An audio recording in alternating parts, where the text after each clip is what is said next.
हाँ,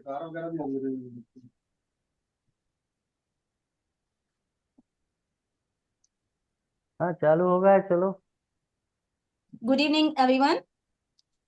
दिसंबर सेशंस में आज हमारे साथ डॉक्टर विपिन गुप्ता है। Ludhiana medical college Lord Mahavira के वहाँ पे प्रोफेसर भी हैं। और इनका एक दूसरा नाम है होम्योपैथिक वेपन। तो अच्छे से सीखना, सर का टॉपिक बड़ा अच्छा है, इमोशंस एंड होम्योपैथी। तो टाइम नहीं मैं ज्यादा लूंगी, तो वेलकम बोलते हैं सर को। वेलकम विपिन। मेरे तो सीनियर भी रहे हैं कॉलेज में। Thank you so much, Dr. Pramila.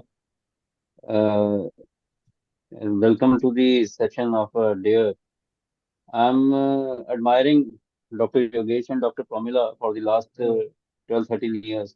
What they are doing in their practice or in their DARE family, it is a remarkable and a recommendable job in the homeopathy field. So I wish them a lot for their anniversary too. So I am going to start my lecture that is based on emotional health and homeopathy. How certain emotions produces specific type of diseases. That is the aim. So welcome all once again. Now we'll start the things. Dr. Sanjay, please, will you हाँ start ji, the slideshow?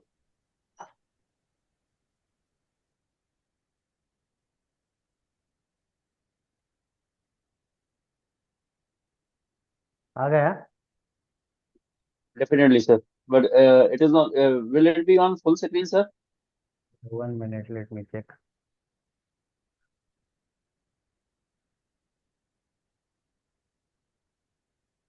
Yes, sir. Thank you.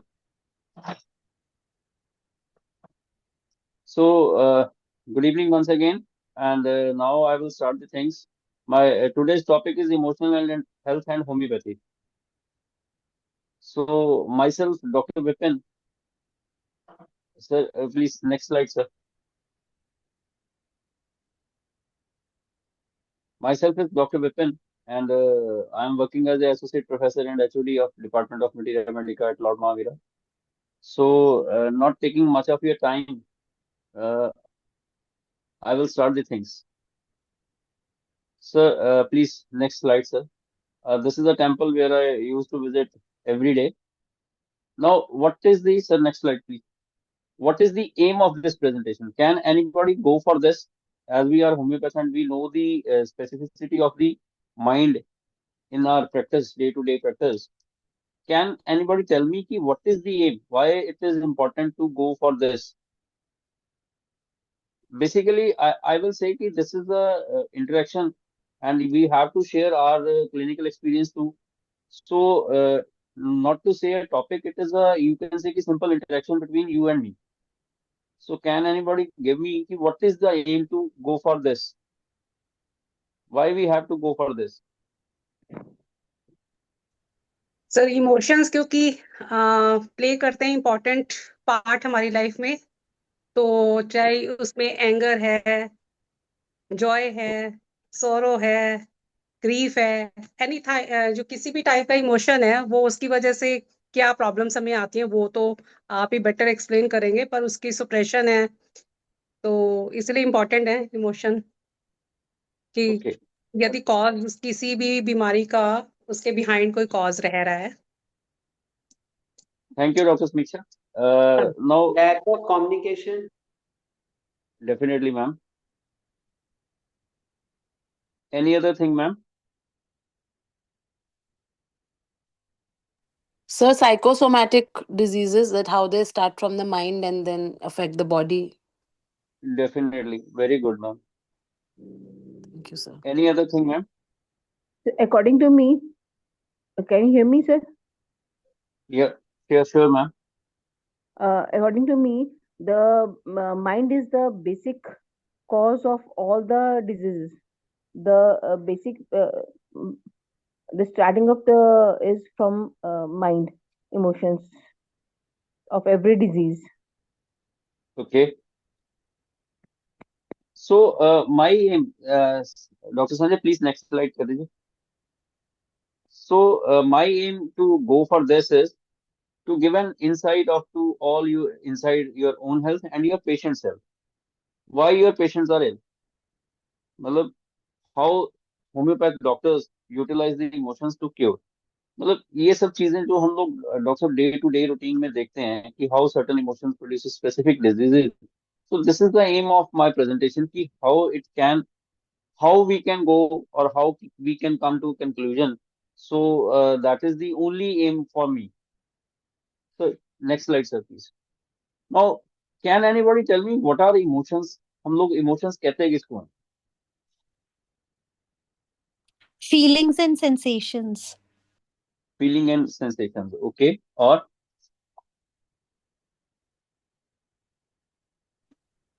anybody else? Desires. Yes ma'am.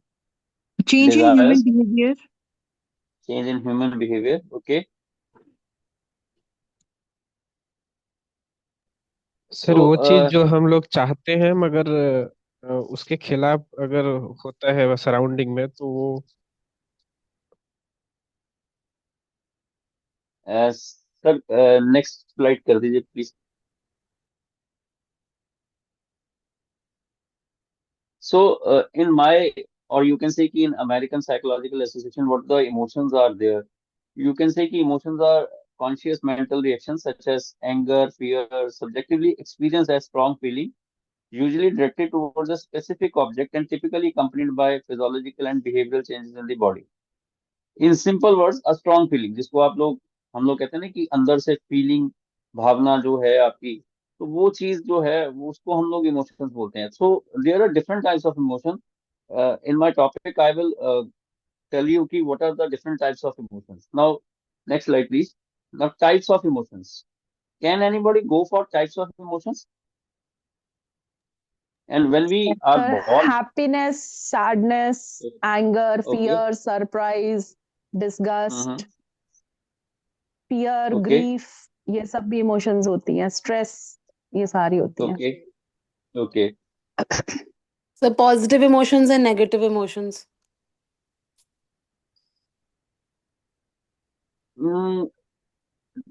I will say कि जब हम लोग पैदा होते हैं तो हमारे पास में सिर्फ कुछ ही तरह के इमोशंस होते हैं, लेकिन जैसे जैसे हम लोग एक्सपीरियंस करते हैं चीजें करते हैं तो उसमें थोड़ी सी चीजें कैसे आती हैं, तो वो है. Sir next slide. Sir what basic emotions you experience when you are a little baby and the only emotion God has given us during the birth? Next slide please. Affection and love. This is the four emotions when you are at the birth. That is anger, disgust, discontentment, surprise, happiness and fear. आपने देखा होगा अक्सर कई बार हम लोग कहते हैं कि बच्चा गुस्सा कर रहा है, बच्चा हंस रहा है, बच्चे ने कैसा एकदम से मतलब चौंक गया, या हम लोग कहते हैं बच्चा एकदम से डर गया. तो यही बेसिक चार इमोशंस हम लोग लेके पैदा होते हैं. Sir, love So नहीं होएगा on the birth time. Love emotion will be not there. that is a happiness, ma'am. That is not an emotion. Okay, sir. I will come to that. मतलब उसी चीज पे आऊंगा कि ये इमोशंस हम लोग प्रेजेंट करते हैं कैसे. जो लव है वो अंदर की चीज है, लेकिन ये जो चीज आप प्रोड्यूस कर रहे हैं उस चीज के अगेंस्ट वो है. यू कैन से कि you will feel happy when you are being loved by someone. Right, sir sir. Next slide please. Did you notice just basic four emotions only. अब हम लोग पैदा होते हैं कि सिर्फ चार ही इमोशंस हैं, बट जैसे जैसे हम लोग बड़े होते जाते हैं we make it as a emotional complex, और यू कैन से कि इमोशन कॉम्प्लेक्स. सो जितना वो कॉम्प्लेक्स बनता जाता है वैसे वैसे वो डिजीज में कन्वर्ट होता जाता है. So my aim is to give that.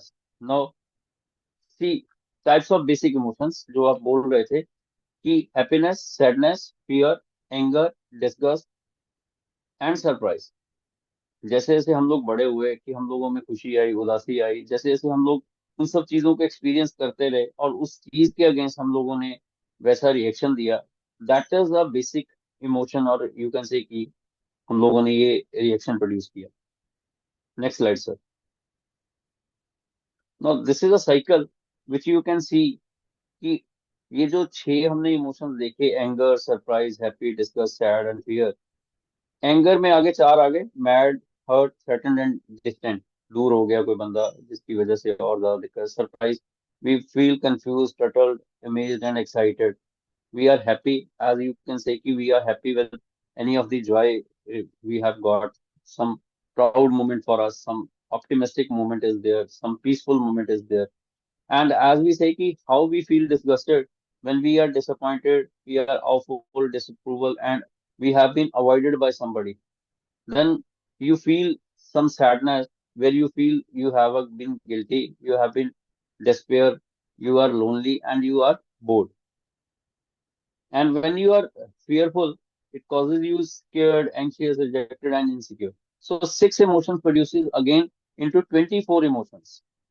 So हम लोग चार इमोशंस लेके पैदा हुए, लेकिन उसके बाद में वो छह हो गए, छह के आगे 24 हो गए। आप देखेंगे उस चीज में कितना ये सारा का सारा कंफ्यूज, या हम लोग कहते हैं कॉम्प्लेक्स बन गया, कि हम लोगों को स्टडी करने में मुश्किल हो रहा था। Next slide sir. Now can anybody tell how emotions are made? Emotions बनते कैसे हैं? From desires. Desires fulfilled lead to happy emotions. Desires not fulfilled lead to sad or bad emotions. तो Okay. चित्त में बनते हैं विद ब्रीदिंग के साथ साथ, मतलब चित्त के ब्रीथिंग में इमोशन बनते हैं, ब्रीथ जो कि कनेक्टेड है हमारे ब्रीथ से, सांस से सर। ओके, मतलब कैन एनीबॉडी टेल मी कि will it be produced by the brain और it is from the heart?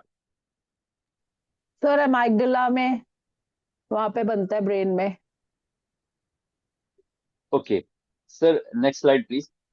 मेरा जो क्वेश्चन था वो ये था कि जो हम लोगों के इमोशंस हैं वो ब्रेन से बनते हैं या हार्ट से बनते हैं? Sir sir next brain slide में प्लीज। अमाइगडाला। सर ब्रेन से वेरी गुड बनते हैं। Ma'am, definitely ma'am. Emotions are created by our brain. It is the way our brain gives meaning to the bodily sensation based on past experience. अब मान लीजिए कि आपको कोई बंदा भी तंग कर रहा है, परेशान कर रहा है, आप उसको ना हंस के टाल देते हैं, नहीं कर, परेशान नहीं कर। दूसरी बार करता है तो थोड़ा सा उसको, मतलब लैंग्वेज उस तरह की होती है, लेकिन वो तीसरी बार करता है तो आपका गुस्सा आ जाता है। So this is your past experience, कि आपको उस चीज का उसका अच्छा सा एक्सपीरियंस हो गया कि इसको कैसे दूर करना है। Now, different core networks of all nerves all contribute at different levels to feelings such as happiness, surprise, sadness, and anger. तो वो सारी की सारी चीज वही है। Next, sir.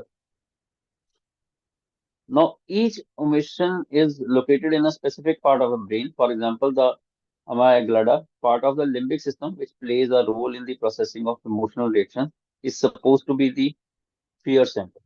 तो जो मैम बोल रहे थे वो बिल्कुल सही है कि हमारे ब्रेन में माइग्रेडा जो पार्ट है वही सारे इमोशंस प्रोड्यूस करता है।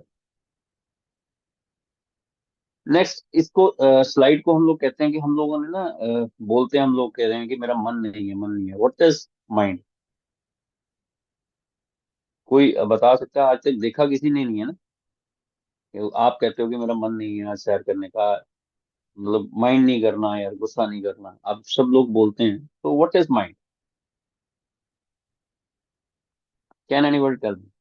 मैंने वैसे देखा था, जितना सर्च किया तो उस हिसाब से उसको देखा कि mind is sir a subtle मन और ऑर्गन। इमोशंस अलग हैं सर, मन और इमोशंस? यस मैम, मैं उसी चीज पे आता हूँ। आप ये स्लाइड में देख ही रहे हैं, मैंने लिखा भी है कि mind is a subtle organ which can't be seen with the necked I but can only be felt by the presence of emotions and thoughts. जो हमारे, आप कहते हैं ना कि मेरा मन आज भरा हुआ, मेरा मन बहुत खुश है, मेरा मन में गुस्सा बहुत है, मेरे मन में आज जेलसी बहुत हो रही है, मेरा मन आज नाचने को कर रहा है, तो वो सारे के सारे इमोशंस मन में हैं। ओनली सिर्फ आप मन से उसको देख सकते हैं या महसूस कर सकते हैं, फील कर सकते हैं उनकी प्रेजेंस के साथ में। वो चीज जो आप लोग कह रहे थे कि that is entirely a different thing. मन से ही वो सारे के सारे इमोशंस आप फील कर सकते हैं। अगर मन नहीं है तो वो सारे के सारे इमोशंस आप फील नहीं कर पाएंगे। So next slide please.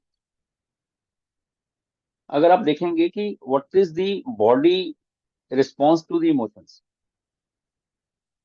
when the right stimuli are presented, a specific emotion is triggered, accompanied by a fixed facial expression like weeping, frowning, laughing, anger, so many you can से emotions. अगर हम लोग कहते हैं ना कि एक बहुत राइट स्ट्रेस स्टिमुलाई मिलता है तो स्पेसिफिक इमोशन होता है। अगर कोई आपको बाइट करता है तो आपको पेन होती है, तो आप उस तरह का रिएक्शन देते हैं। आपको कोई किसी तरह, भगवान नहीं करे, कोई दुख तकलीफ है तो उस चीज में आपको लगता है कि रोना आता है, गुस्सा आता है, हंसी आती है। वो सारे के सारे आपको अगर जैसा स्टिमुलस मिलता है तो उसके अगेंस्ट वैसा ही आप लोग रिएक्शन देते हैं। So next slide please.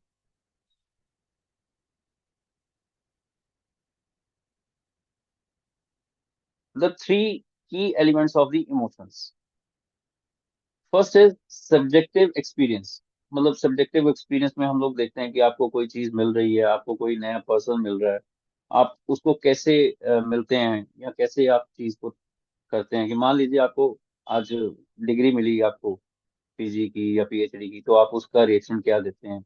आपको कोई लैपटॉप मिला या मैंने उस सर्टन पिक्चर्स लगाई हैं कि आपको नया पर्सन मिल रहा है, तो आप उस तरह का रिएक्शन देते हैं। फिर देन सम फिजियोलॉजिकल रिएक्शंस, मतलब आप कहते हो कि I have a goose bumps, मैंने ये पिक्चर देखी मेरे को गूज बम्प्स हो गए, मैंने ये देखा तो मेरे आंसू आ गए। आप कहते हो मेरे को उस चीज में शिवरिंग होने लग गई, या मेरे को ठंड लग रही है, या मेरे को मेरा हार्ट बीट बहुत ज्यादा बढ़ गया। देन ये सब्जेक्टिव एक्सपीरियंस आप फील कर रहे हो, आप ये बॉडी रिस्पॉन्स है। नेक्स्ट इज बिहेवियरल रिस्पॉन्स, कि आपका उसके लिए रिएक्शन कैसा होता है। कि are you going to produce any weeping, any you can say sadness, any happiness और एनी एंगर। सो वो सारी की सारी चीज आपको देखोगे कि ये तीनों लेवल्स पे आप फील करते हो कि कहाँ कहाँ पे आपको कैसे मिलते हैं। Now what is health? Can anybody go for what is health?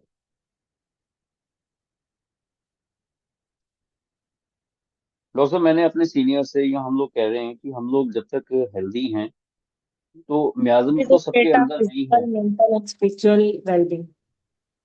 Okay, but उसके साथ में मैम एक वर्ड और भी लगा हुआ है, not merely the absence of disease. Absence of disease or Yeah. infirmity. Yes, yes. So feeling of वो well-being. फीलिंग ऑफ वेलबींग ना।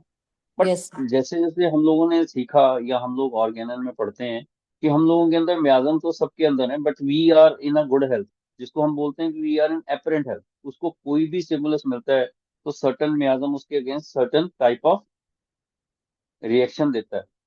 तो लेकिन अगर आप नेक्स्ट स्लाइड में देखेंगे please sir, mental health and emotion, if the everything is going right in your way, you are completely healthy। अगर आपकी आपकी जो कहते हैं कि आपकी सैलरी अच्छे से आ रही है, आपको पैसे अच्छे से आ रहे हैं, आपका मन अच्छे से चल रहा है, तो वो है।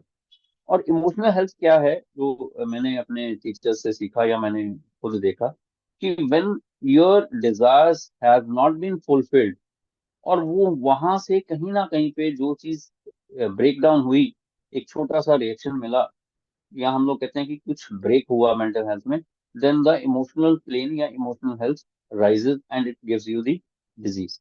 सो ये बड़ा एक छोटा सा उसका आंसर है। हम लोग देखते हैं कि वो चीज कैसे मिलती है। Now mental health is associated with persons overall mental wellbeing. It includes rational thinking, good decision making and managing difficult situations. Emotional health is the reality to related to the ability to manage your moods and feelings। तो ये emotional health वहां पे start होती है कि जब आपकी mental health में कोई ना कोई ब्रेकेज आती है, या हम लोग कहते हैं कुछ ना कुछ डिसकनेक्टेड होता है, तो जिसकी वजह से दिक्कत परेशानी होती है। Now sir next slide please. Now जो आज का डिस्कशन है, वो मेन जो चीज थी वो देखनी है कि how these emotions effect our health. ये कैसे इफेक्ट करते हैं।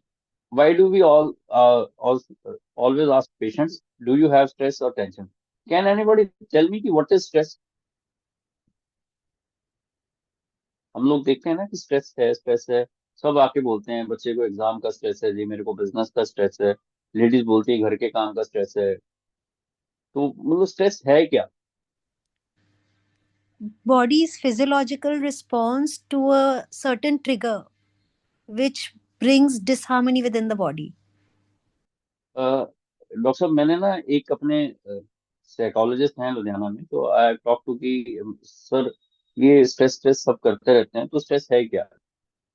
तो ही हैज टोल्ड मी कि स्ट्रेस डॉक्टर साहब वो चीज नहीं है। स्ट्रेस हम लोग कहते हैं कि until your work has not been accomplished, कि आपका काम खत्म नहीं हुआ, जो भी आपने काम पकड़ा है तब तक वो स्ट्रेस है। मैंने जैसे बताया ना कि बच्चे कहते हैं एग्जाम का स्ट्रेस है सर, एग्जाम्स ओवर हुए, दे आर हैप्पी। बिजनेस में अच्छा प्रॉफिट हो गया, बिजनेस का काम खत्म हो गया, जिसकी डिलीवरी शिपमेंट जानी थी वो खत्म हो गई, स्ट्रेस इज ओवर। तो वो चीज है कि until unless you won't finish your work, then it remains us with the stress, or you can say the tension. So next slide please. Now deadly emotions जो हम लोग देखते हैं डॉक्टर साहब कि रूटीन में हम लोग देखते हैं कि एंगर है, प्राइड है, ग्रीड है, डेडली साइंस, लस्ट है, एनवी है, स्लॉथ है, एंड ग्लूटनी। तो ये सारे के सारे आप देखोगे डॉक्टर साहब, यही हम लोगों को ना ज्यादा परेशान करते हैं। Sir next slide please. ये डॉक्टर साहब कुछ certain type of emotions they causes certain organs to be targeted. जैसे मैंने देखा कि लंग्स में ज्यादातर जो चीज पार्टिसिपेट करती है that is grief and depression, spleen, worry and over thinking. हम लोग ज्यादा कुछ ज्यादा ही ओवर थिंक कर रहे हैं।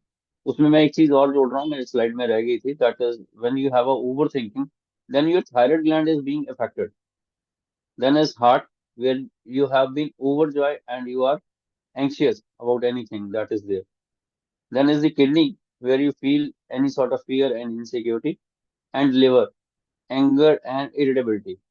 इसीलिए डॉक्टर साहब आप सबके सब देखोगे कि लुधियाना में या पंजाब में हम पर्टिकुलर बात करें कि लिवर डिजीज ज्यादा मिलती हैं। अल्कोहलिक लिवर डिजीज तो है ही है, साथ में हम देखते हैं कि यहाँ पे सिरोसिस है, हेपेटाइटिस है, फैटी लिवर हम लोगों को बहुत मिलता है, क्योंकि यहाँ के पंजाब के लोग गुस्सा बहुत करते हैं। तो that's why the thing is with them कि हम लोग देखेंगे कि इनका एलएफटी हमेशा ही रेज जाता है उससे। Next slide please. So this is something new for me also when I have gone through this, कि जो धर्म है हम लोगों को कुछ ना कुछ इम्पोर्टेंस देता है, और वो चीज हमारे इमोशंस को तो इम्पोर्टेंस देता ही देता है, और वो चीज हमारी हेल्थ को भी इफेक्ट करती है। आप लोगों ने सबने सुना होगा तामसिक भोजन, राजसिक भोजन और सात्विक भोजन जो है वो उसमें वो सारी की सारी चीजें डॉक्टर साहब वो मियाजम के साथ में कनेक्टेड हैं अपने, सिफिलिस, साइकोसिस, सोरा। तामसिक भोजन में सबसे बड़ी जो चीज है हम लोग देखते हैं कि हेल्दी नहीं खा रहे हैं हम लोग, तो रात के समय वो ज्यादा परेशान करता है। और वो हम लोग देखते भी हैं कि ओवर स्लीपिंग है, ओवर ईटिंग है, इनडिसिप्लिन है, या हम लोग कहते हैं कि बर्डन बने हुए हैं हम दूसरों पे, तो वो चीज। और उसका कारण सबसे बड़ा जो है रिजल्ट क्या करता है वो चीज, इलनेस देता है, सुस्ती देता है, और हम लोग कहते हैं कि डिकीज करता है हम लोगों को और डिप्रेशन में लेके जाता है। And that is syphilis. तामसिक में अगर आप इसको कोरिलेट करेंगे तो that is with the syphilitic miasm. जब हम डॉक्टर से बात करते हैं राजसिक, तो extreme tasty, spicy, non veg, वो सारी की सारी चीज हम लोगों को देखने को मिलती है इसमें। आप देखेंगे कि डे टाइम में वैसे भी हम लोग पढ़ते हैं ना कि इवनिंग में एग्रावेशन होती है साइकोटिक मियाज्म की, तो उस चीज में देखेंगे कि वो चीज तंग क्या करती है, हमारा anger, greed, lust, materialistic things के लिए ज्यादा थोड़ी सी यू कैन से रिएक्ट करना, या हम लोग कहें कि लव करना। Then is over acting, violence, painful to the others. ये जो बीमारियां लेके आता है लाइक हाइपरटेंशन, एंगर, सैडनेस, ये साइकोटिक में आती है। But when we go for the sattvik, तो सिंपल जो हम लोग कहते हैं कि फ्रेश वेजिटेरियंस जो हैं वो उन लोगों के लिए है। तो अगर आप देखेंगे सोरा मियाज़म जो है अर्ली मॉर्निंग एग्रेवेशन देता है, तो this is with the peacefulness, cheerfulness, healthy, happy, harmonious, helpful to the earth. This is good health and happiness until you won't have a you won't have a bad itch. अगर मन में किसी तरह की कोई भी बुरी चीज नहीं आ रही है तो उसके लिए। Next slide please.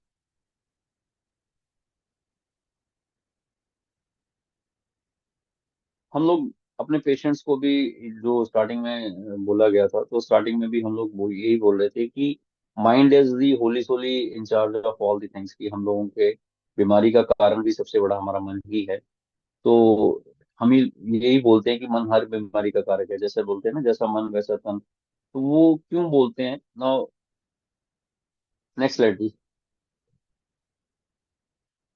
हम लोगों के जैसे भी थॉट्स हैं, जो भी हम लोगों के विचार फीलिंग्स हैं, वो उस तरह की डिजीज को डिफाइन करते हैं। कैन एनीबॉडी गो कि ये कैसे हो सकता है? Anybody?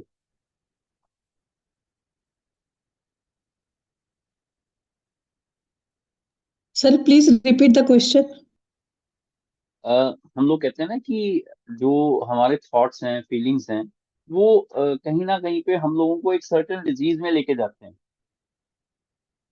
Can somebody tell me? जैसे हम लोगों को बोलते भी ना, डॉक्टर साहब आप तो पंडित हो, आप तो एस्ट्रोलॉजर हो, आप मेरी सारी अगली पिछली हिस्ट्री निकाल रहे हो, बता रहे सर हो। जैसे आपने अभी बताया था कि लंग्स की जो सी है वो ब्रोंकाइटिस वगैरह कॉज करे, मतलब वो सब कॉज करेगा अगर हम इरिटेबल है या ग्रीफ और डिप्रेशन में है, तो ऐसे वही सब रीजन होगा। जब भी हम जोन सी इमोशन में है वही वाले ऑर्गन्स अफेक्टेड होंगे फिर उस हिसाब से।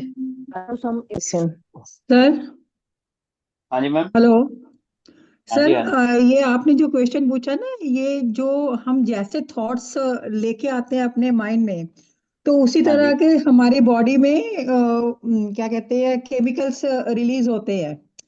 तो वो जो केमिकल्स ओके। रिलीज होते हैं वो पर्टिकुलरली हर एक प्रॉब्लम की जड़ होती है।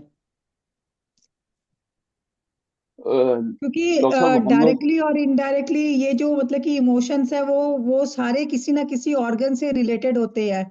और इसके लिए हमारा जो नर्वस सिस्टम है या हमारे जो इलेक्ट्रोमैग्नेटिक सिस्टम है जो बॉडी में, वो बहुत काम करता है। ओके मैम, तो मैं अभी उसी पीछे चीज पे आ से रहा जो, था। आप सर अभी नेक्स्ट पीछे जो स्लाइड में कोविड देखेंगे। हुआ था, हाँ जी, हाँ जी। पीछे कोविड हुआ था, तो उसमें हाँ लंग जी, डिजीज हुई थी।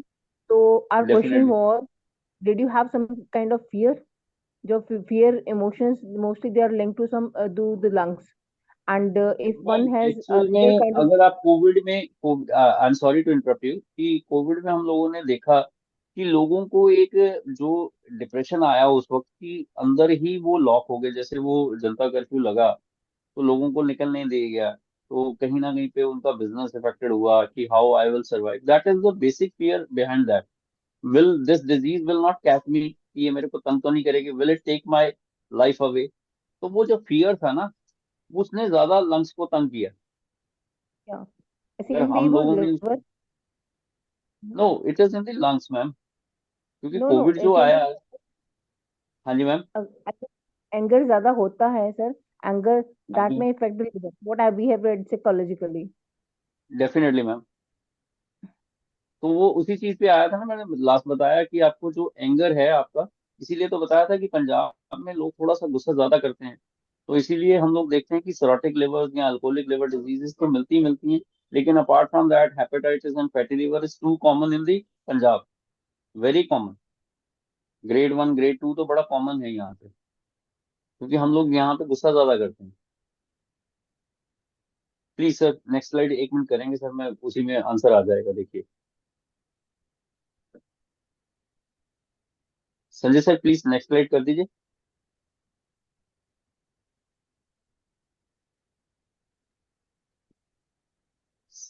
सब हम लोग डॉक्टर साहब जितने भी हम लोग देखते हैं, तो वो सबके सब यही करते हैं कि डिजीज हम लोग सिम्टम्स सुनने शुरू करते हैं, और फिर उसके बाद में माइंड, पेशेंट का बिहेवियर या पेशेंट की वेल अंडरस्टैंडिंग सब कुछ जानने के बाद में फिर देखते हैं कि हाँ जी डिजीज बॉडी में ट्रेवल कैसे हुई। बट आप लोगों को भी पता है, सब लोगों को पता है कि it starts from the mind and then travels to the body. जैसे स्टार्टिंग में बोला कि साइकोसोमेटिक डिजीजेज हैं, तो वो कहीं ना कहीं पे पार्टिसिपेट करते हैं।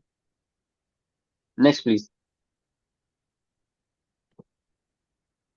Mental diseases arising from the prolonged emotional causes and later on destroying the corporate health, that is known as psychosomatic disease, and this is in the aphorism 225. तो अगर आप देखेंगे तो उस चीज में ये जो हम लोगों ने पढ़ा तो वो है। Now homeopathy treats man as a related body mind soul entity, that is trinity of life, doctor H A Roberts. तो अगर आप देखेंगे ना डॉक्टर साहब, सबके सब वो जो एक ट्रायंगल बनी हुई है नीचे, ट्राइनिटी ऑफ लाइफ में body mind and soul, definitely they have a good connection. अगर उनके बीच में कनेक्शन है, then we have a life with ourselves. Sir next side कर दीजिए, कोई बात नहीं please.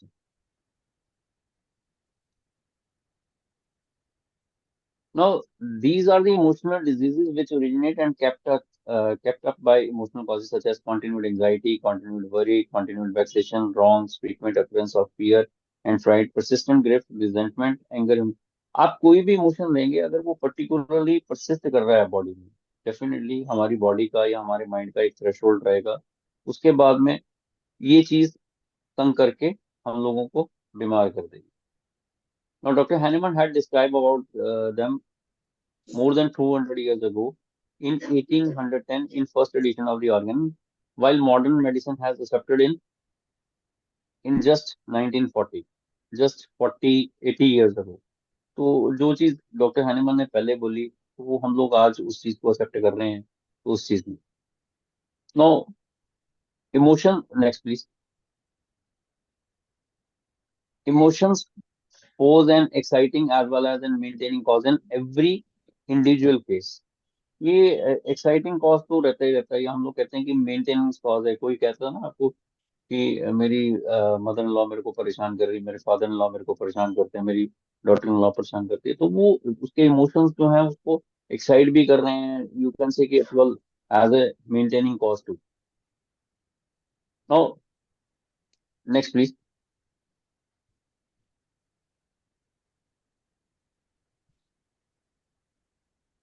There have been many research to prove this.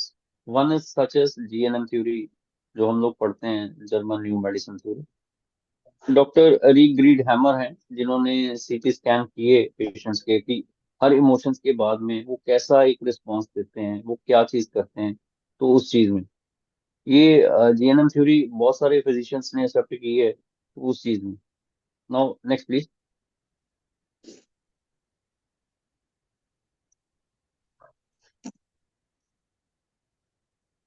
Now, each side of body governs a specific group of emotions. हम लोग पूछते हैं ना कि आपका जो सिर दर्द है वो राइट साइड क्यों है या लेफ्ट साइड क्यों है, या हम लोग कहते हैं कि आपके राइट हैंड में प्रॉब्लम है, लेफ्ट में नहीं है, राइट एक्सट्रीमिटी लोअर एक्सट्रीमिटी में पेन है. तो वो चीज क्या है कि राइट साइड आपको क्या बताती है, लेफ्ट साइड क्या बताती है. कैन एनीबडी टेल मी कि right side of the body क्या बताना चाहती है, लेफ्ट साइड की बॉडी क्या बताना चाहती है. Sir, the ailments caused by also. Right side is your workplace and left side is your family. Okay.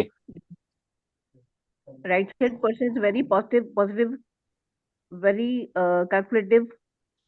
Left okay. person is very emotional. Okay. Sanjay sir please next slide करिए.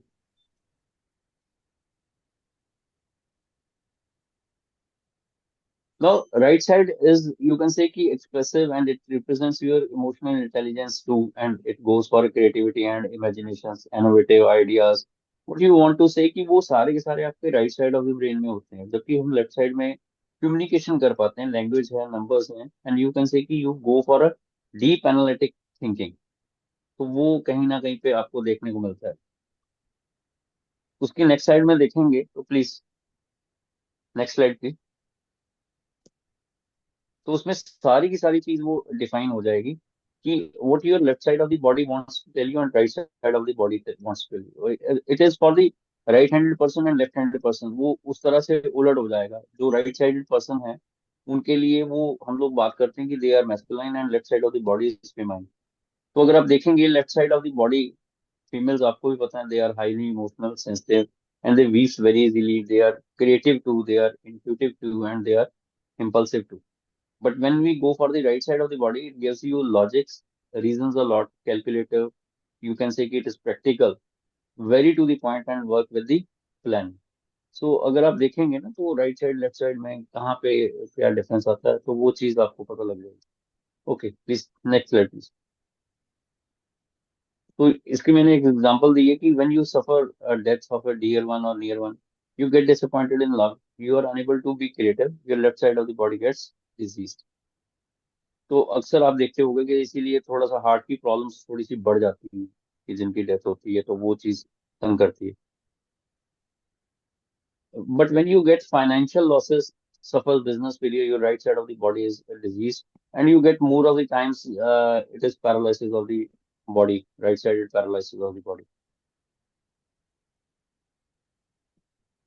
Now emotions and diseases. Next slide, please, sir.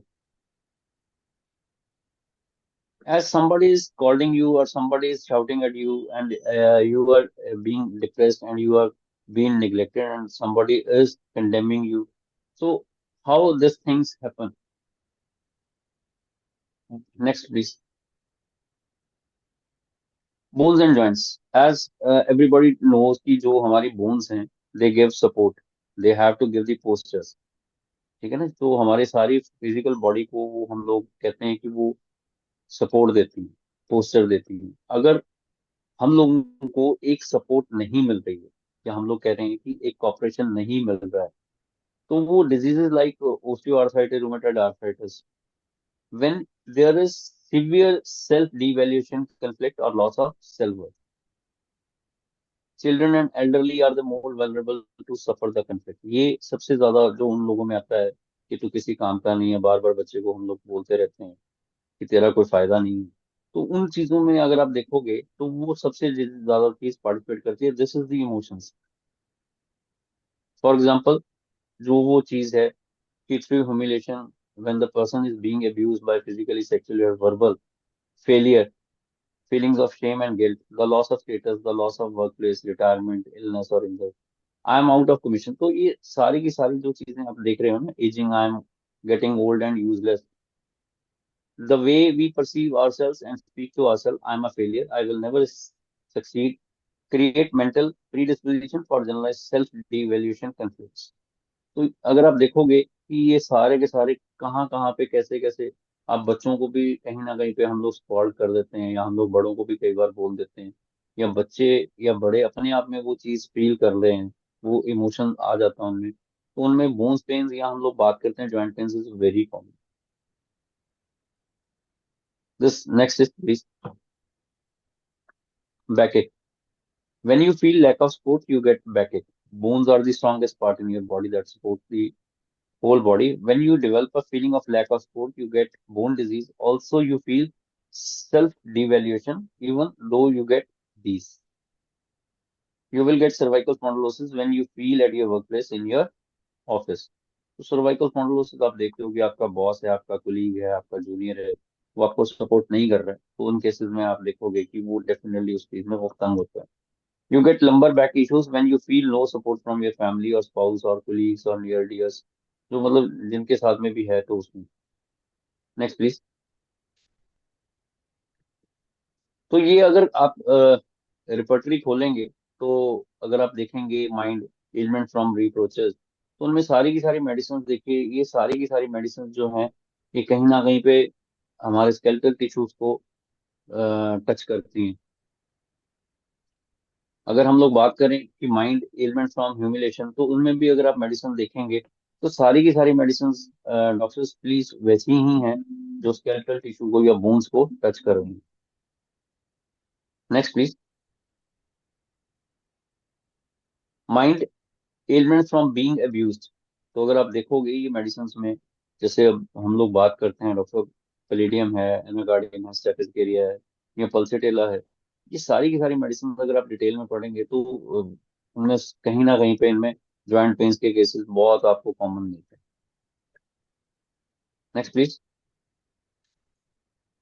Mind element from elements after embarrassment, feelings of embarrassment, तो वो आप देखोगे कि ये भी medicine आप check कर लेंगे तो उनमें अगर आप खोलेंगे एक्सट्रीमिटीज या हम लोग बात करें जॉइंट्स में जो मर्फी की रिपर्टरी यूज करते हैं, तो उनमें आपको मिलेगा।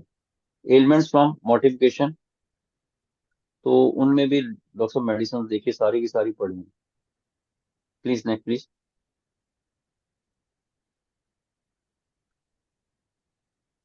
ये देखिए डॉक्टर, एक्सट्रीमिटीज में इन्फ्लामेशन, जॉइंट्स खुला है, तो उनमें भी अगर आप देखेंगे तो पिछली मेडिसिन के साथ में कंपेयर करके देखिए कि जो आपकी ह्यूमिलेशन की मेडिसिन है या हम लोग कहते हैं कि इलनेस फ्रॉम एम्बेरसमेंट की फीलिंग्स के साथ में है, तो वो सारी की सारी मेडिसिन में इनका कनेक्शन कैसे आ रहा है। Next please. ये किसी को देख के कुछ याद आ रहा है कि क्या है?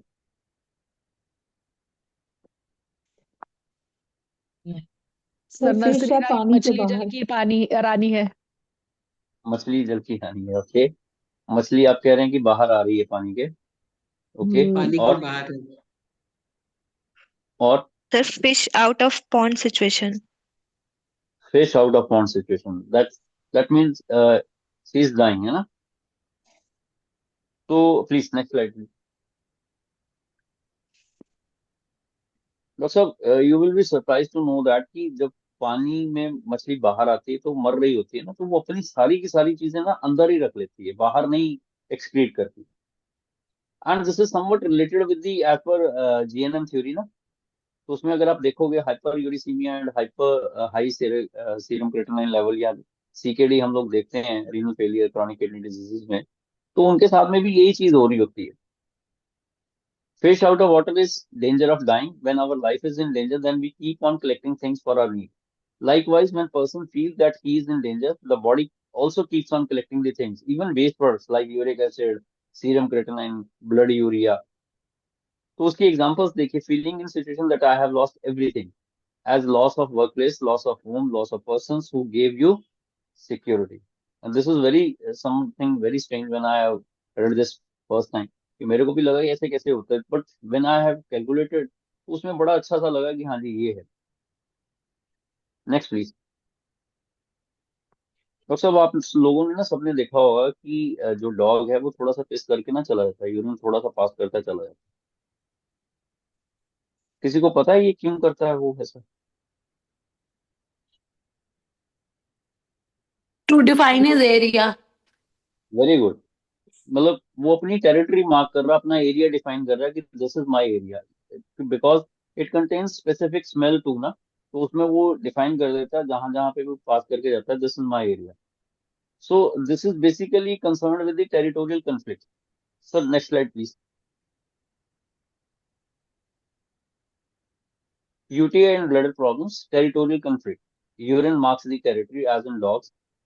When you feel someone is attacking your property or you're not getting your share, or some new person has come in office who is interfering in your work, who is ruling you, कहीं ना कहीं पे उस चीज के साथ में आपको दिक्कत परेशानी आती है। That's why I am sorry to say this, but this is very common in honeymoon cystitis to.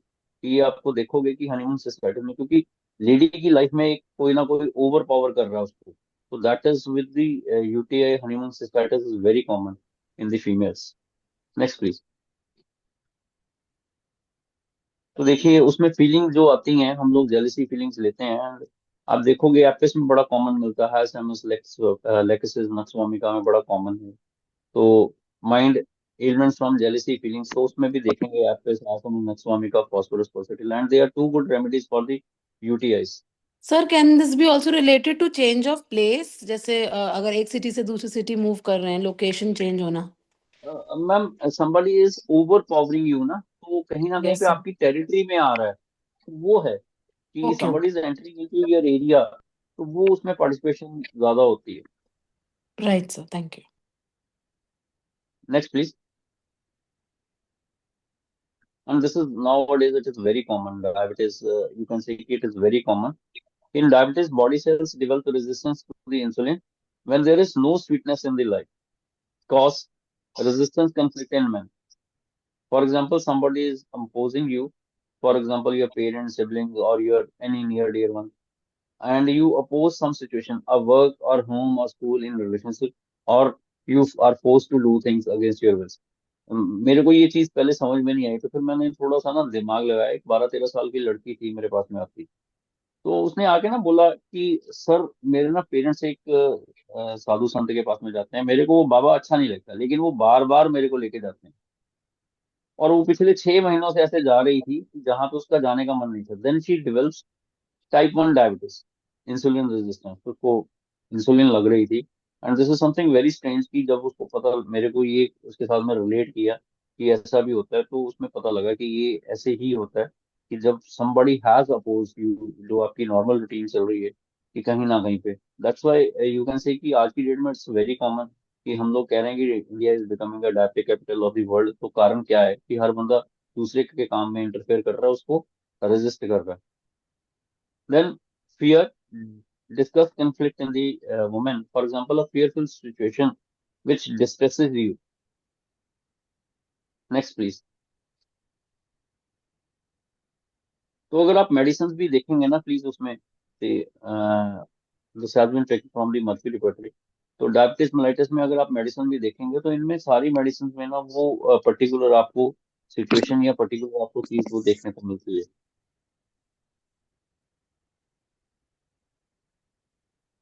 Next please.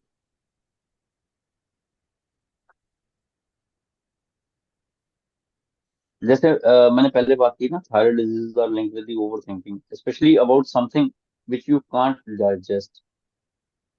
जैसे हम लोग कहते हैं ना कि छोटी सी कोई भी ऐसी एक चीज हमको बाइट मिला, मॉर्सल मिला, छोटे से बाइट मिला, तो हम लोग को वो खाना ही मुश्किल हो रहा है या हम लोग कह रहे हैं उसको डाइजेस्ट नहीं कर पा रहे हैं, तो वो जो एक मॉर्सल कन्फ्लिक्ट है, डाइजेस्ट नहीं हो रही चीजें, वो है।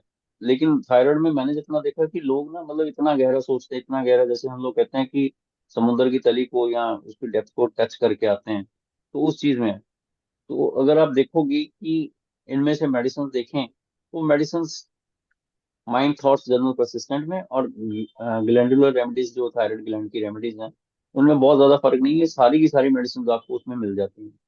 कि ये अगर आप कोरिलेट करें तो उसमें आप मेडिसिन देखेंगे कि वो आ रही मेडिसिन। Next please. जैसे मैंने पहले बताया ना कि हार्ट में आपको जॉय या हम लोग बात करें कि एंजाइटी पार्टिसिपेट करती है, तो उन केसेस में है कि where you get overwhelmed conflict. तो ओवरवेल्ड कंफ्लिक्ट में देखिएगा कि you can say कि overwhelming workload is associated with demanding boss or with an unsupportive coworker rather with the work itself। तो ये तो बड़ा कॉमन सा आपको मिलता है। Sir, can this be तो the reason of cardiac arrest in young generation definitely now? Ma'am, that's why I am saying कि myocardial infarction and IHP or you can say कि any of the heart disease where you find overwhelming conflict, तो उन cases में। Next is prostate diseases where you find, and this is very common in the males, आपको पता है। तो उसमें चीज में ना मैंने जो चीजें नोटिस की, तो कहीं ना कहीं पे मेरे बाद में मेरी वाइफ का क्या होगा, बच्चों का क्या होगा, या वाइफ चलेगी तो उसके साथ में क्या होगा, where the you can see की इनएबिलिटी टू रिप्रोड्यूस हिमसेल्फ और his children are unable to reproduce. तो कहीं ना कहीं पे हम प्रोस्टेट ग्लैंड में देखते हैं कि बाद में क्या होगा, कि मेरे वंश का, मेरे खानदान का, मेरी फैमिली का या मेरे एंसेस्टर्स, मतलब जो एक हेरिडिटरी चल रही है, तो उसमें that is with the sexual conflict too, for example wife's affairs or death of the wife। तो उस चीज में पता लगता है। And ugly divorce and custody battles and issue with the targets man's maleness, for example disregarded as a man, as a lover, as a husband, कहीं ना कहीं पे उसका करेक्टर असैसिनेट कर दिया हुआ, तो उन केसेस में अगर आप देखोगे प्रोस्टेट बहुत ज्यादा इफेक्ट करता है। Next please. uterine diseases when she is unable to give birth to the child, not being able to hold the fetus, like unable to conceive or erectile dysfunction in the husband। तो उन केसेस में अगर आप देखोगे आज की date में यंग एज में फाइब्रॉइड्स आपको कितने कॉमन मिल रहे हैं, या यू कैन से कि इन्फेक्शन एंडोमेट्राइटिस, मायोमेट्राइटिस बड़ा कॉमन सा मिल रहा है। या हम लोग बात करें कि inflammation of the you can say कि सर्विस इज वेरी कॉमन, और you can say cervical hyperplasia is very common. तो उन केसेस में अगर आप देखोगे तो this is the basic thing where you find that. Even But if endometriosis is very common. Yes, ma'am.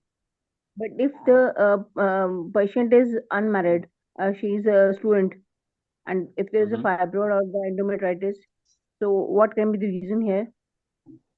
When she is unmarried, ma'am, definitely she has a feeling ना, nobody is behind her to look after her, कि कहीं ना कहीं पे उसके पास में कोई नहीं है, और वो तब तक नहीं होगा जब तक उसकी शादी नहीं होगी। तो बात तो वहीं पे रहेगी कि मेरे पास में बच्चा नहीं आएगा, तो देखेगा कौन ना। तो सबसे बड़ा तो अगर आप देखेंगे कि कहीं ना कहीं पे अनमैरिड गर्ल में कि होल्डिंग तो ये चीज आती आती है। नो डाउट कि हम लोग देखते हैं एज द एज एडवांसेस कि यूट्रस रिग्रेट हो गया तो जो फाइब्रॉइड है तो वो भी रिग्रेट हो रहा है। लेकिन पर उसमें जो रिग्रेशन है उससे पहले की अगर आप सिचुएशन समझने की कोशिश करें पेशेंट की, तो वो सिचुएशन बड़ी कॉमन सी मिलती है उसमें। बट सर मतलब अगर बच्चे जैसे 9th-10th के आते हैं गर्ल्स, तो उनको भी ये प्रॉब्लम होती है मैम फेब्रॉइड्स की, उनमें और वो पीसीओडी होती वेल है। पैम्पर्ड चाइल्ड होते हैं। मैम उनमें पीसीओडी कॉमन है, fibroid is very very rare until जब तक मैरिज नहीं होती है।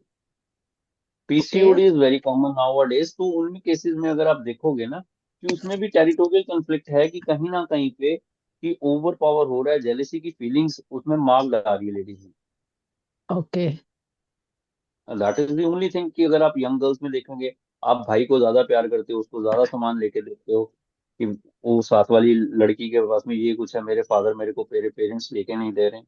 तो that is somewhat you can say कि पीसीओडी में, इसलिए अगर आप देखोगे Apis is the commonest medicine in PCOD in girls.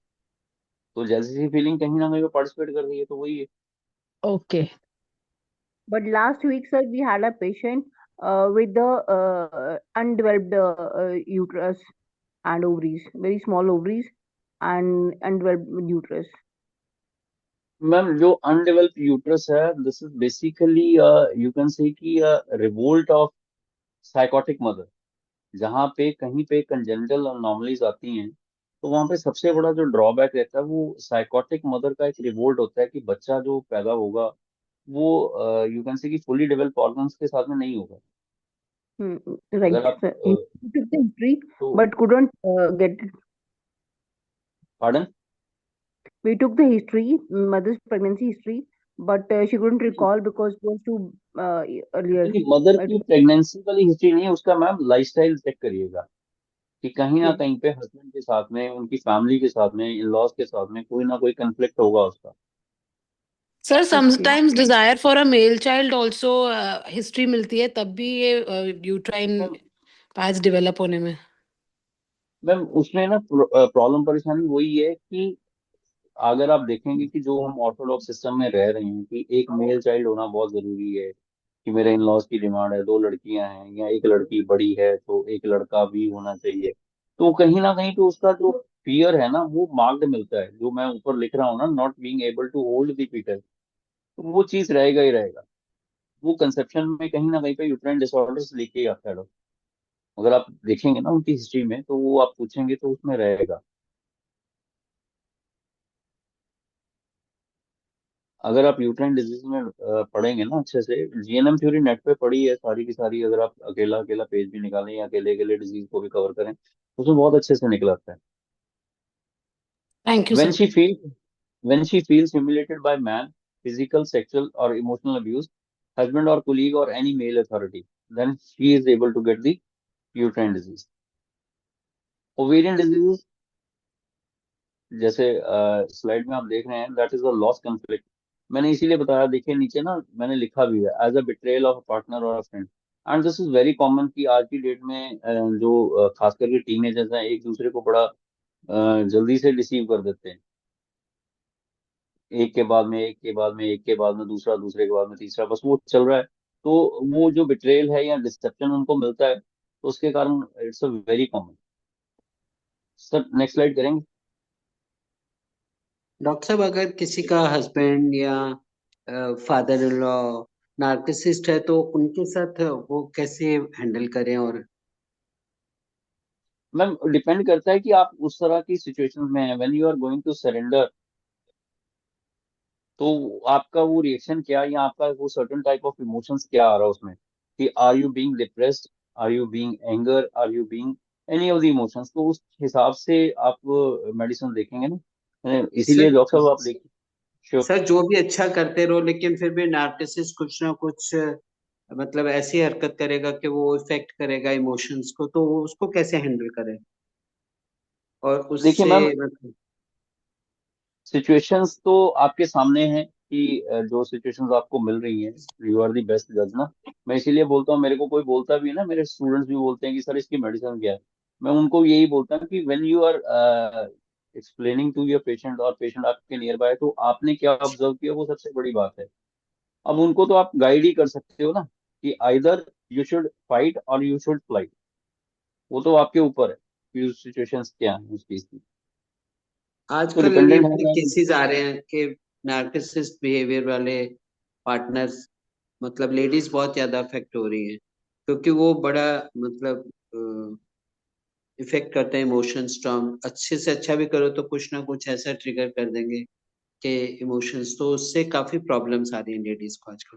तो मैम उन केसेस में अगर आप देखेंगे मेडिसिन आपके पास में स्टेफिस है, आप अच्छे से चेक करेंगे ना, बीइंग ह्यूमिलेटेड एंड इंडिजिनेटेड, तो उसमें स्टेफिस मेडिसिन आती हैं कि जहाँ पे पेशेंट रिजर्व भी हो रहा है, आप कह रहे हैं कि अच्छे से अच्छा भी कर रहे हैं, apart from that you are not getting a good results और good behaviour from them side, तो फिर वो उस चीज के लिए तो आपके पास में स्टैफ है, इग्निशिया है, इवन पूजा में भी लिखा हुआ है इंडिजिनेशन के लिए। तो तो जहाँ पे नार्सिसिस्ट को भी दे सकते हैं कोई ऐसी मेडिसिन? वो until unless the patient is not coming to you, कि वो डिमांड ही नहीं कर रहा मेडिसिन की, वो क्या कर सकते हैं आप उस चीज में। आप तो वो उसको तो मैंने कहते हैं मैं ये परफेक्ट हूँ, मैं ऑलराउंडर हूँ, मैं मतलब। वही कह रहा हूँ ना मैम, सबसे हाँ बड़ी जी। दिक्कत परेशानी वही है। मैंने एक दो स्लाइड्स देखी हैं कि यूट्यूब पे ना, वहाँ पर डॉक्टर्स की, तो आप पेशेंट की चाय में मेडिसिन डाल दो, पानी में मेडिसिन डाल दो, आई वोंट थिंक सो कि दे आर वर्किंग, क्योंकि जितना भी आप उसमें डालोगे, कहीं ना कहीं पे चाय कॉफी का अपना इफेक्ट भी तो आएगा। तो इस हाँ चीज के लिए जी। मैं तो उसमें आता ही नहीं हूँ कि कहीं, हाँ ठीक है आप पानी में देना चाहते हो, पर पानी का टेस्ट वैसा मिल जाएगा तो उसमें दिक्कत परेशानी हो जाएगी, तो वो दिक्कत करेगा ही करेगा। ठीक है सर। तो अगर नेक्स्ट स्लाइड में आप देखेंगे, फीमेल में cyst ovarian particular genitalia cyst में एप्रेस पूजा, ये कॉमन मेडिसिन लिखी हुई है, इनमें जेलसी फीलिंग बहुत ज्यादा है। Next is infertility. तरीके का दवा देने के लिए बताया गया है। पार्डन? सर एक बुक मंगाया हूँ मैं, अभी देख नहीं पाया था, उसका नाम हल्का याद है। साइकिक प्रॉब्लम के लिए जो भी दवा देते थे वो डॉक्टर, वो इसी तरीके से उन्होंने उसमें लिखा है कि हम खाने में, सूप में ऐसे दिया करते थे ताकि उनका बिहेवियरल चेंजेज आए। सर देखिए, मैं पिछले जैसे अभी 30 साल से ऊपर हो गए प्रैक्टिस करते हुए, तो मैंने देखा है कि मैंने एक दो बार ट्राई भी की है, but I won't get a good results. तो इसलिए ज्यादा अच्छा है कि जब तक आपके अंदर से पेशेंट की डिजायर नहीं है उस मेडिसिन के लिए, या पेशेंट अपने आप से आता नहीं आपके पास में, how you can go for the things, वही चीज पे तो हम लोग कर रहे हैं ना, कि सर बिकॉज इमोशंस हैं केस हिस्ट्री की है ये इम्पोर्टेंस, कि केस हिस्ट्री में वो अपने सबकॉन्शियस माइंड को बाहर ला सकता है ना, वो पार्ट मिस हो जाता है अगर हम सिर्फ दवाई खिला देंगे तो। 100% में वही होता है। Then next is infertility, that is a sexual conflict or a mating conflict in women. When the female has been abused sexually, sexual harassment is there, unwanted sexual practices. It might be with the unnatural sexual practices, sexual rejection, feeling sexually unwanted, a lack of sexual activity because of unexpected separation or loss of a mate. Then in cases of males, loss of loved one or partner, argument, betrayal or unfaithfulness of a partner or friend. जहाँ पे भी dissipation बड़ा common मिलता है, तो उन केसेस में आप देख सकते हो। Next please. ब्रेस्ट के डिजीज में देखेंगे कि female breast is for care and nurturing because it gives a very nutritious content, that is milk. तो इसमें जो चीज जीएनएम थ्योरी कहती है वो नेस्ट और वरी कंफ्लिक्ट। नेस्ट जो होता है, एक आप देखते हैं घोंसला जो होता है ना, वो घोंसला बनाते हैं तो वो किस चीज के लिए बनाते हैं, कि ताकि एक सपोर्ट रहे, सारी वो चीज है। लेकिन उसमें अगर वो चीज नहीं मिल पा रही है, कि हम लोग कहते हैं कि उसमें हमेशा एक लव्ड वंस के लिए वरी रहती है, तो वो सबसे बड़ा उसमें आर्गू आता है। देखिए, worry about loved ones, even a pet, worry about home, that is nest. Argument with the partner children, that gives worry to the lady, and the female gets any of the disease with the breast related, that might be CA, that might be any of the, you can say, uh, fibroadenomas, or you can say tumors of the breast। वो रहेगा ही रहेगा जब वो अपने घर के लिए या अपने बच्चों के लिए, अपने पार्टनर्स के लिए वो टेंस रहती है ladies. Then next is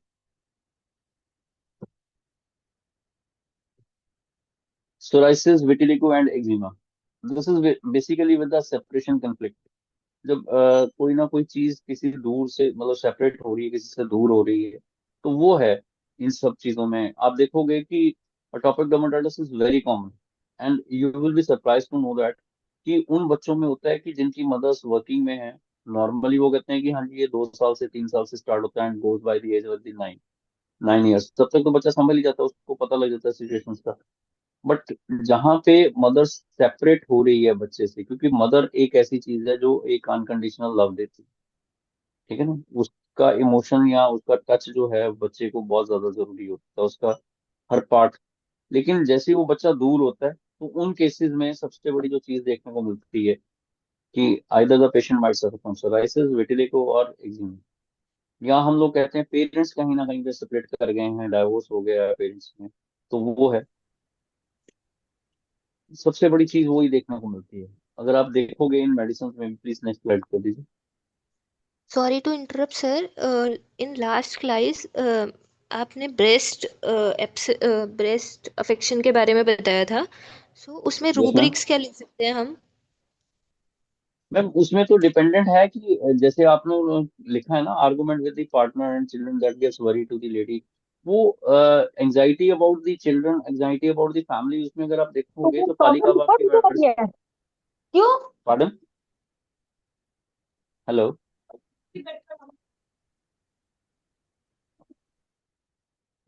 sir एक रूब्रिक कालिका बाग होता है का ना, कौन है? केयर्स फुल ऑफ भी इसमें आ जाता है क्या? केयरफुल ऑफ भी आता है ma'am, anxiety about the family and the children about, तो उसमें अगर आप देखोगे, इसीलिए मैं कह रहा था कि कालिका व ब्राइनिया दो मेडिसिन ऐसी हैं कि जो ब्रेस्ट के लिए बहुत बढ़िया है। फाइटोलैकर में अगर आप डीप पढ़ेंगे तो उसमें भी वो मेडिसिन आपको देखने को मिलती है। ये आप नेक्स्ट स्लाइड कर दीजिए सर प्लीज। अभी ये देखिए कि एपिस, आर्सेनिक, सल्फलेमन, कल्केरिया, कार्बोएट, ये जितनी मेडिसिन विटिलिगो में देखी हैं, तो वो सारी की सारी सेपरेशन इशू, या हम लोग कहते हैं कि सेपरेशन कन्फ्लिक्ट रहेगा इनमें। इट्स अ वेरी कॉमन, ये मेडिसिन अगर आप डीपली पढ़ेंगे तो माइंड में कहीं ना कहीं पे इनमें वो सारे के सारे वो रूब्रिक्स आपको माइंड के मिल जाते हैं। Next please. सर ब्रायनिया जैसे बहुत ज़्यादा प्रैक्टिकल मेडिसिन है, बट वो ब्रेस्ट में भी आप कह रहे हैं कि एंजाइटी अबाउट चाइल्ड में दिया है। मैम एक्चुअल में क्या है कि ब्राइनिया को अगर आप पढ़ेंगे as per essence of the theory Vithoulkas के हिसाब से, तो उनमें अगर आप देखेंगे ना कि उसमें कहीं ना कहीं पे वो कंसर्न रहता है अपनी फैमिली के लिए। अगर आप देखेंगे फियर ऑफ बीइंग पॉवर्टी, वो घर के लिए ही जोड़ता रहता है। सबसे ओके। बड़ा पार्ट उसका वो, हाँ सबसे बड़ा पार्ट उसका वो रहता है। मैं तो स्टूडेंट्स को एग्जांपल देता हूँ, ब्राइनिया में है काम करो काम करो, काम करके जियो, कोई काम नहीं है तो कपड़े उधेड़ के दोबारा रखो। कारण ये है कि काम करते रहोगे कुछ ना कुछ आता रहेगा, तो वो ब्राइनिया का इशू है। नेक्स्ट इज गॉलस्टोन्स, अगर आप देखेंगे ग्लैक्टोरिया गॉलस्टोन। का क्या हो सकता है कंडीशन? पार्डन? ग्लैक्टोरिया का कंडीशन क्या हो सकता है? सर उसी कंफ्लिक्ट में आप पढ़िए ना, उसमें कंफ्लिक्ट में पढ़िए, and that is related with the pituitary. मैं पिट्यूटरी पे अभी उसकी स्लाइड्स रहती हैं मेरी, मैं इसको थोड़ा सा और एक्सपेंड कर रहा था। पिट्यूटरी की स्लाइड्स रहती हैं, मैंने जितना बनाया तो उसके लिए बाद में है। लेकिन वो ग्लेक्टोरिया में अगर आप देखेंगे रिलेटेड विद अगेन वही नेस्ट थ्योरी, या नेस्ट हम लोग कहते हैं वरी कंफ्लिक्ट तो रहता रहता फैमिली कंफ्लिक्ट जो है, तो उसमें then is gallstones, that's a male territorial anger conflict, a female identity conflict. Can somebody tell me कि a female identity conflict क्या हो सकता है? वो अपने आप को टेरिटोरियल प्रूव एंगर। करना चाहती है, बट वो प्रूव नहीं कर पा रही है, जो उसके ड्रीम्स है उसको पूरा नहीं कर पा रही है, तो उसके आइडेंटिटी कॉन्फ्लिक्ट्स आ सकते हैं उसमें, कि what I wanted to be and what I am. या फिर डेफिनेटली सर मैम। फीमेल हाँ जी की मैम। अस्तित्व पे उंगली उठाया जाए कि आप एक अच्छी वाइफ नहीं हो, या आप ये काम नहीं कर सकते हो, मतलब। डेफिनेटली मैम, कहीं ना कहीं पे जो डॉक्टर लिख रहे हैं, तो वो कहीं ना कहीं पे वो दिक्कत परेशानी जो होती है उसमें हम लोग फीमेल आइडेंटिटी कन्फ्लिक्ट में, कि कहीं ना कहीं पे अपनी डिग्निटी, या हम लोग कहते हैं कि अपने स्वाभिमान को जिंदा रखना चाहती है, तो उन केसेस में आपको देखने को मिलेगा कि वो चीज़ है। A territorial anger in the environment and places which one considered as his or her domain. For example, disputes at home, at the workplace, anger at school. Now, battles over a land or property, annoying noise in the house or neighborhood, a fight over a parking place, over a toy or other example which make you a territorial anger conflict. तो ये बड़ा common सा हो गया है कि आजकल आप देखोगे पड़ोसियों में, या हम लोग कहते हैं कि गाड़ी की पार्किंग को लेके ही दिक्कत परेशानी हो जाती है, सर तो वो व्हाई इज कहीं इट ना कॉल्ड कहीं मेल टेरिटोरियल एंगर कॉन्फ्लिक्ट, मतलब मेल क्यों बोला स्पेसिफिकली? बेसिकली मेल, अगर मैम अगर आप देखेंगे please, sorry to say this, कि एज पर डिक्शनरी कि मेल डिनोट करता है पावर को, और फीमेल डिनोट करती है लव को। ओके। तो वो कहीं ना कहीं पे वो जो चीज है ना कि पावर का जो इशू आ जाता है, तो कहीं ना कहीं पे इसलिए उसको मेल टेरिटोरियल एंगर कन्फ्लिक्ट बोलते हैं। कि जहाँ पे अपनी पावर या अपनी बुल्लाई आपको दिखानी है, मतलब तो उन cases it can happen in either a female patient or a male patient, but this kind of an emotion. Definitely ma'am. Okay, sir. Then next please. जो हम लोग अभी पढ़ के आ रहे थे ना कि फेशनली पॉन्ड वो मर रही थी तो डेथ हो रही थी, तो वो एक्सक्रीट नहीं कर पाती है, तो वही कहीं ना कहीं पे किडनी स्टोन से भी मैंने उसको देखा, तो वहां पे मिला abandonment conflict, excluded, unwanted or rejected, not understood, ignored, left out, isolated and alone. Existence conflict, fear of one's life, it also relates to one's livelihood. The feeling behind conflict is I have lost everything, जो हम लोग वहां पे भी देख के आए थे ना कि मैंने सब कुछ अपना गवा दिया. This could be the loss of workplace, financial losses, or loss of home, loss of persons who provided security, which might be financial, economically, or emotionally too. Refugee conflict, experience as being thrown into the desert, कि कहीं ना कहीं पे refugee refugee आपको पता है ये कौन होते हैं, तो उनको कहीं ना कहीं पे एक सुनसान जगह पे जहाँ पे पानी भी नहीं है वहां पे फेंक दिया. Then the territorial marking conflict, intrusion in one's place, home and property. Next is, this is very common. Next please. ADHD तो खैर इसको तो खैर बताने की जरूरत नहीं है. सर टेरिटोरियल मार्किंग कॉन्फ्लिक्ट बता दीजिए, वो प्रीवियस स्लाइड में लास्ट सेंटेंस का मतलब. Pardon? Intrusion in one's place, किसी के घर पे डॉक्टर साहब आप कब्जा कर रहे हो या किसी के घर में एंटर कर रहे हो, तो वो है किसी न किसी तरह से उसका घर हथिया लिया या उसकी प्रॉपर्टी हथिया ली है ना आपने, उसको अपने नाम कर लिया है, तो वो कहीं ना कहीं पे उसकी टेरिटरी में आप एंटर करके आपने अपनी टेरिटरी बना ली है, तो उसके जो इमोशंस हैं that can give to this. And this is very common. ये आजकल ना मैं देख रहा था ये प्रैक्टिकल, इवन जो बच्चों के प्रैक्टिकल होते हैं, मेरी फाइल मैंने चेक करवानी थी, आपने पहले चेक करवा ली, मेरी कॉपी करके बड़ा कॉमन सा रहा, उस बात का बच्चे को दिक्कत परेशानी हो गई, तो it's a very common in child, खासकर ये +1 +2 के बच्चों में. मैंने अभी चेक नहीं करवाई, तो आपने पहले ही चेक करवा ली, मेरे अब नंबर कम हो जाएंगे. This is somewhat territorial marking conflict. So what can be the rubric for this one? Ma'am What can be the rubric for this one? Ma'am For this मैं आ रहा हूँ complaint? उसी स्लाइड पे आ रहा हूँ, एक मिनट, मैं उसी स्लाइड पे आ रहा हूँ. Let me finish the things. मैं आपको सारे आंसर दे रहा हूँ, मेरे को ना टाइम थोड़ा सा ज्यादा हो रहा है, मेरे पेशेंट भी बैठता हूँ मैं, प्लीज 2-5 मिनट दे दीजिए, मैं ठीक है, खत्म करके फिर बताता हूँ. नेक्स्ट इज ठीक है sir. ADHD. This is very common. आजकल ना ये हम लोगों को देखने को मिल रहा है कि ADHD वेरी कॉमन, ये बच्चों में कॉमन हो रहा है. Feeling stuck in the day care, आप देख रहे होंगे, मैंने पहले बताया ना कि मदर जो है वो अनकंडीशनल लव देती है, तो बाकी जहाँ पे बच्चा स्टक हो गया डे केयर में, किंडरगार्टन में, स्कूल में, या हम लोग आजकल प्लेवे में डालते हैं, 1.5-2 साल के बच्चे को डाल देते हैं, या हम लोग कहते हैं कि बच्चा वो एक्सेसिव यूज कर रहा है टीवी का, मोबाइल का, तो बड़ा ज्यादा ही उसको देखने को मिल रहा है. या हम लोग बात करें कि कहीं ना कहीं पे आजकल वैक्सीनेशन बहुत ज्यादा होगी कि आप इसकी भी वैक्सीनेशन करवा लो. आई am sorry to say this but ये एक one of the commonest thing है कि जो बच्चे को कहीं ना कहीं पर हाइपर एक्टिविटी सिंड्रोम में लेके जाती है. Now next is cancer. Doctor ये आज की डेट में बड़ा कॉमन सा जो डिजीज है ज्यादा देखने को मिल रही है. when the emotions keep on coming again and again without being solved, then over your body starts developing cancer. तो आप देखोगे कि कैंसर हम लोग भी पढ़ते हैं, वो सेल्स की डिवीजन है कि जहाँ पे आप इसको रोक नहीं सकते हो, and it is going on multiplying multiplying. तो उसका commonest reason depression for a long time and for the disappointments. Then autoimmune disorders,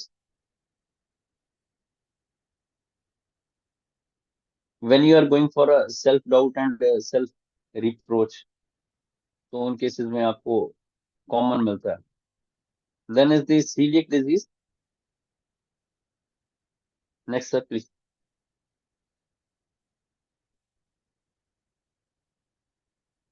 that is indigestible anger conflict, जो इतना गुस्सा आया आप उसको डाइजेस्ट नहीं कर पा रहे हो, तो वहां पे देखने को मिलेगी सीलियक डिजीज. आजकल बच्चों में भी बड़े कॉमन आ रही है.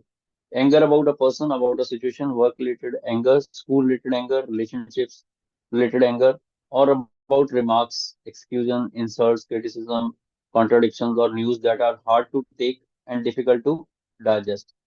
तो इसीलिए अगर आप देखोगे, इसीलिए वो आपकी वो टीटीजी बढ़ जाती है, वीट एलर्जी जिसको आप बोलते हो, तो कहीं ना कहीं पे मिलती है। तो ये मेडिसिन भी देखेंगे। Next please. Excuse me, sir. In celiac yes ma'am. disease, usually in children, small children, celiac disease. So, should we take the pregnancy history of mother to rule out these anger and these kind of emotions? Ma'am it might be with, मैंने इसीलिए ना उसमें लिखा है, देखिए आप, school related anger to, कि बच्चों में कहीं ना कहीं पे उस चीज का भी एंगर रहता है कि वो चीज डाइजेस्ट नहीं होती, कि उसको मैडम पैम्पर ज्यादा कर रही है, उसको मतलब ज्यादा रिमार्क्स दे रही है, उसको अच्छे से चीजें दे रही है, मेरे को हर वक्त इंसल्ट ही करती रहती है, क्रिटिसिज्म ही करती रहती है, तो वो कहीं ना कहीं पे वो पार्टिसिपेट करती हैं। अगर आप मेडिसिन भी देखेंगे ना तो उनमें प्लीज, तो मेडिसिन देखिए उसमें कार्सिनोसिन, चाइना, लाइकोपोडियम, फास्फोरस, ये सब में अगर आप इसका माइंड पढ़ के देखिए तो उसमें आपको वो सब चीजें मिलती हैं। इवन ये जो नीचे लिखी हुई है मेडिसिन, नेट्रम, नेट्रम सल्फ, पल्सिटेला, तो फॉर सेकंड फीलिंग कितनी जबरदस्त आती हैं, तो वो कहीं ना कहीं पे आपको पार्टिसिपेट करती हैं वो चीजें। Now next is how to handle emotions. वो सारी की सारी चीजें हैं कि पहले तो ये है कि वो स्ट्रेसफुल सिचुएशन जो है, काम तो करना ही है, तो उस काम को अवॉइड नहीं कर सकते हैं। तो लेकिन जो एक्सट्रीम्स पे हैं उनको आप सेट कर सकते हो, अपनी प्रायोरिटीज क्या हैं उसको आप चेंज कर सकते हो। आपको स्ट्रेस से रिएक्ट कैसे करना है, तो उस चीज के लिए है। मतलब मैं कहता हूँ कि do not react because you are not a chemical. आप ओवर रिएक्ट नहीं करो, आप केमिकल नहीं हो, आप ह्यूमन बीइंग हो। सिचुएशन को हर तरह से हैंडल करने की कोशिश करो, कुछ रिलैक्सेशन टेक्निक्स सीखो। फिर हम लोग बात करते हैं कि learn relaxation techniques, change how you see the situations, कि फिर उसके बाद में हम लोग कहते हैं कि सबसे ज्यादा इंपॉर्टेंट चीज क्या है, तो उन चीजों को आप देखो। तो मैं समझता हूँ कि ये जो आपने प्रेजेंटेशन देखी, तो इसमें क्या क्या लेके जा रहे हैं घर पे, आज क्या सीखा। मेरी नेक्स्ट स्लाइड जो है कि आप इसमें लेके क्या जा रहे हैं घर पे, एनीबॉडी। सर सबसे पहले तो लेट गो करना सीखना चाहिए लाइफ में. You should not take the stress. Very good. Anything else? And मतलब you should have control on your emotions. Control in the sense कि you should not take everything so hard. Okay, anything else? So this shows that every emotion affects a part of any organ of the body, can affect that. So one should avoid those emotions. Ma'am दिक्कत वही है कि हम, Moderation. Pardon? Moderation is required in every feelings and thought. तो ये पता क्या है मेरे को ना, ये जो प्रेजेंटेशन है, तो जब मैं तैयार कर रहा था तो मेरे कजन है, वो भी होम्योपैथी डॉक्टर हैं, तो वो मेरे को कह रहे थे कि इस तरह से तो हम इमोशंस तो ऐसे सिमिलर मिलेंगे ही मिलेंगे, तो इसमें मेडिसिन भी होंगी, बट कहीं ना कहीं पे ये आपकी ना जो सर्टेन इमोशंस हैं, आपके क्वेश्चंस को जो आप केस टेकिंग कर रहे हैं, उसको कहीं ना कहीं पे आपकी केस टेकिंग को नैरो कर देते हैं।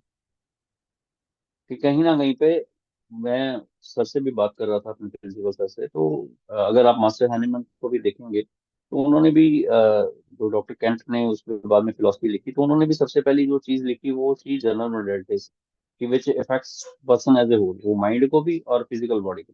Then comes the mind. तो वो कहीं ना कहीं पे एलिमेंट फॉर्म जो लेते हैं, एलिमेंट फॉर्म्स में हम लोगों को एक्साइटिंग कॉज, मेंटेनिंग कॉज, या हम लोग कहें कि फूड हैबिट्स के रिलेटेड हैं, तो वो प्लीज जरूर लेने चाहिए। तो उसके साथ में आपकी कहीं ना कहीं पे ये जो केस टेकिंग का प्रोसेस है, ये कहीं ना कहीं पे कम हो जाता है, कि आपको पता लग गया कि आपके पास में केस है, तो इस डिजीज के साथ में तो वो है। Last slide please. तो लास्ट स्लाइड वो जो आप बोल रहे थे कि you don't need to be rich to be happy. आपको अमीर होना है तो उसके लिए ये नहीं कि आप जितने ज्यादा अमीर होगे उतने खुश रहोगे, ये बात नहीं। खुश रहने के लिए आपके पास में साधन होने जरूरी है, वो भी नहीं है। आप खुश Sir, अपने do आप you को think there जैसे is a महसूस, role of psychotherapy also in curing such cases along with homeopathy, or only medicine is enough? Definitely ma'am, where you have to go for counselling too ना, patients की आप counselling भी कर सकते हैं, तो उन केसेस में तो जरूरी है ही है वो, that has to be done.